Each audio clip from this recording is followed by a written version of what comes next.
In this video, I'll tell you everything you need to know about email marketing for beginners. Make sure you stay until the very end, where I tell you one of the most important steps in achieving success with your email marketing campaign.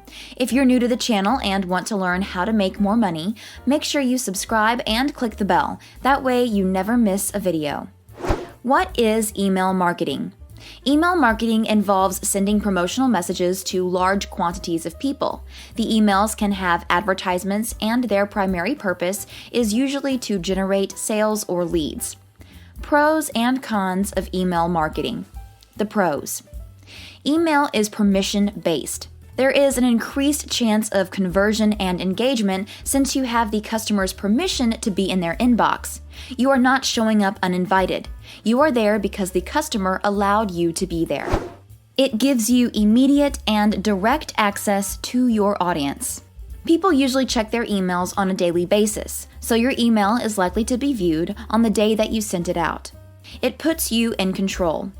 When it comes to other marketing platforms, you don't own the platform. So if something were to happen to the platform, all of your hard work and your audience would go down with it. However, you are in total control with your email and your subscribers. More personalization capabilities. You can use psychographic data and demographic data to create highly personalized and targeted email campaigns, which can increase revenue by as much as 760%. Measurable. Automated email marketing allows you to measure the success of your campaign, and this is crucial. Scalable. You can scale your email marketing campaigns without compromising quality or straining your resources. Now let's look at the cons.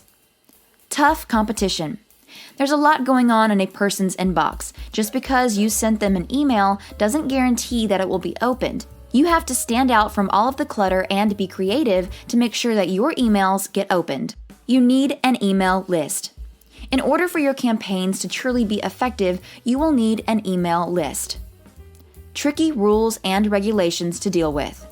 There are a lot of rules over the use of email for commercial purposes.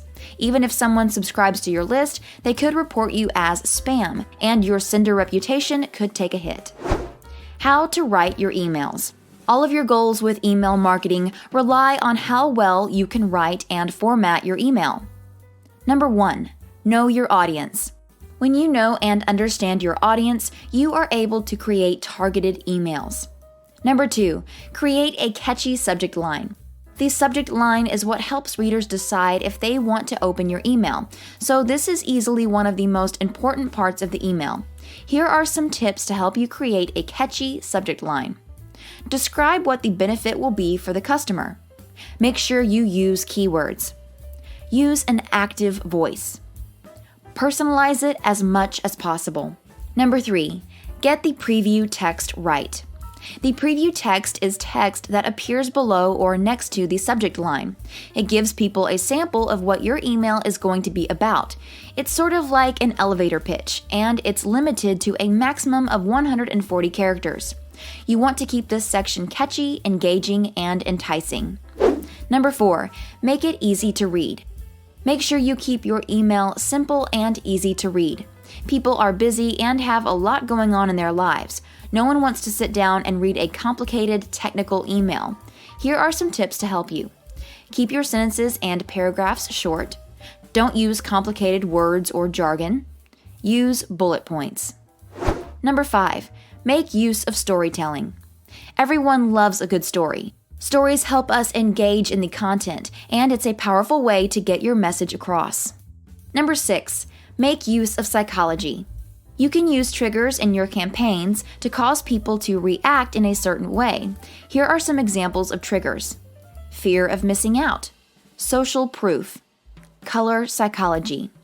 Now let's go over the 3 key steps to email marketing. Step number 1, build your list. You have to have a list of people to send emails to before you can start email marketing. You can begin by adding a banner or form to your website and asking people to subscribe. Here are some tips you can follow next. Give an incentive. People don't give their money away for free, and they don't give their emails away for free either.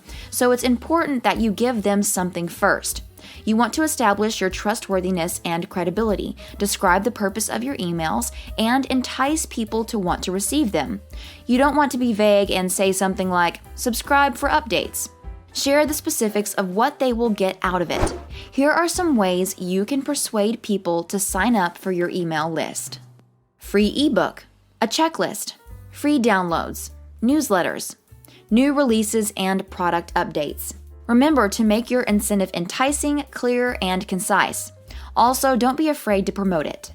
Step number 2, provide great content. When it comes to email marketing, you have to set expectations and then follow through. If you tell people exactly what you're going to give them and you follow through with consistency, it's likely that you will have a successful email marketing campaign. In other words, don't promise to send one email a week and then end up sending one every day. On the other hand, if people are expecting you to send daily updates and you failed to do so, this could have a negative impact on your email marketing. It's important to remember that the first follow-up email that you send out is critical to your success.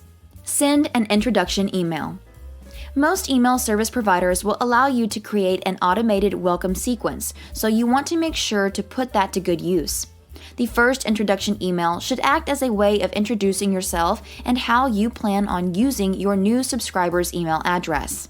After this, your job is to do what you said you were going to do and fulfill their expectations. Don't pitch immediately. The purpose behind an email list is to make sales by engaging customers. Sometimes it can be tricky to transition from emails that provide a ton of free value to emails that promote a product. To be effective with your pitches, you want to plan them out so people know when to expect them. You don't want it to just come out of nowhere. Try looking at it from your reader's perspective. Is your messaging consistent with the expectations you've made? What has the customer shown interest in previously? Can you send similar offers to them in the future? There are no set-in-stone rules regarding how often you should pitch or provide content. It's always better to play it safe than sorry. That way you don't run the risk of losing a precious email. How to write an email newsletter. Let's look at a good newsletter versus a bad newsletter. The first sign of a bad newsletter is one that you don't remember asking to receive. This is usually a result of a business failing to stick with a regular email routine. You want to make sure that all of your subscribers remember you. The best way to do this is to not have too much time in between emails. It's best if you can send an email at least once a month or even once a week if you're able to. Try to have your newsletters maintain a combination of messaging and updates. For instance, your email might have a nice personal message and then a list of product updates. Always keep in mind that your newsletter is a way of deepening your relationship with your customers. Don't use your newsletter solely to pitch to them. This is not how a good relationship works. Use your pitches only for special offers, unique updates, and announcements. Use email automation. In the beginning, you might manage to be able to respond personally to every subscriber. But as time goes on and you have more and more people in your email list, you're going to want to make use of email automation tools. This way, you can send out emails automatically with a schedule that you set in advance. By doing this, you won't be absent from your subscribers' inbox for too long. This will ensure that whenever you need to announce a new product or update, your customers will be listening. When you build up a relationship with your loyal customers, they are more likely to read your emails and less likely to get annoyed with them. Before I move on to the last step, please give this video a thumbs up and subscribe and click the bell. That way you'll be the first to see my next money-making video. Step number 3, analytics. Usually, email service providers will provide you with complimentary analytics. The main analytics you want to look at are open rate, click-through rate, and unsubscribes. When we talk about open rate, we are talking about how many people open your emails. Open rates are a great way to assess how well you've built up your relationship with your readers. The goal is to get people excited about reading your emails, so they open them quickly. If you have a lot of unengaged subscribers, your open rate is going to be low. Now, let's talk about click-through rate. This metric shows how many people clicked on your link in your email. If you have a low click-through rate, try improving your messaging within the email. The unsubscribe rate is pretty self-explanatory. This tells you how many people have clicked the unsubscribe button. Try to take a look at when people are unsubscribing and make changes accordingly. Paying attention to your email analytics will help you improve your email marketing campaign. It'll give you specific clues as to what you're doing right and what you're doing wrong. If you want to learn more about marketing, click the video on the screen. Here I'll tell you everything you need to know about using video marketing to grow your business.